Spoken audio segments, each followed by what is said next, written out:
All right, Charger fans, here's your warning to go ahead and fast forward through this one.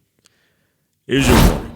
That was pretty bad on the Chargers' part, but a very exciting game for NFL fans out that way.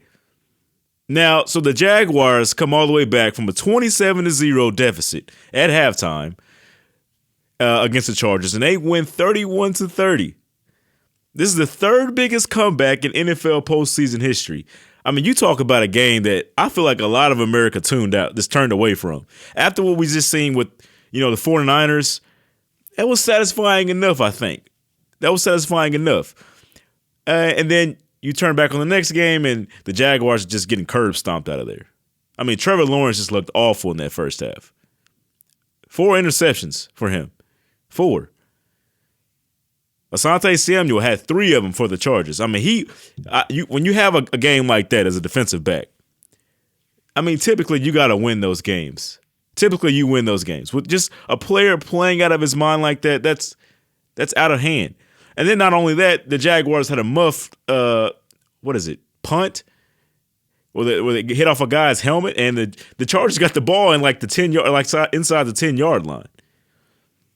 So all of that happened. 5 turnovers in the first half. The first team to do that since 1990. 5 turnovers in the first half. And it just looks all the way bad. Now, all this is happening, and you won't believe me now, but I wasn't going to turn this channel.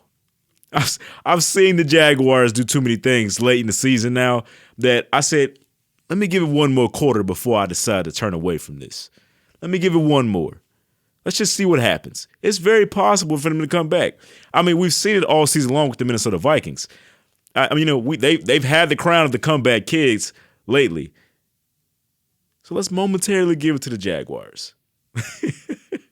Let's momentarily see what they can do. And this took some crazy plays in that second half. The Jaguars going for 2 was a wild decision after they scored that touchdown. But that's a result of Bosa throwing his helmet down and getting an unsportsmanlike conduct penalty on the sideline.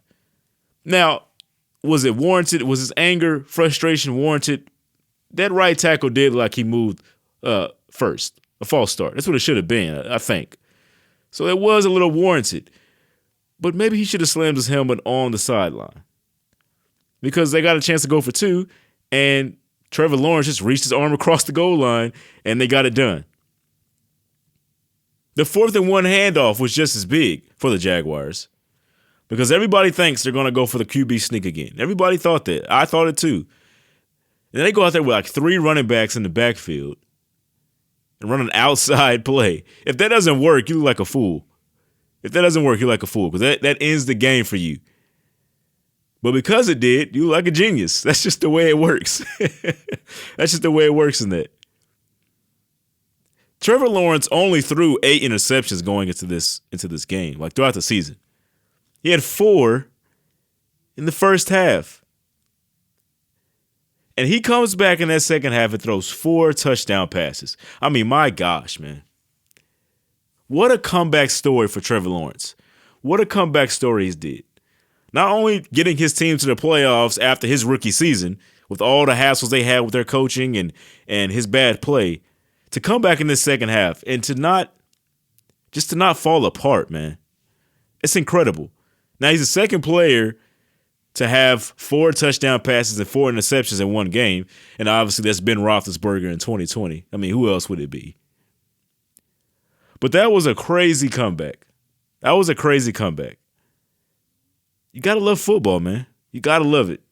You got to love it. Things like this happen all the time, seems like now. And it's so exciting. Man, what a comeback. Let's get into the next thing.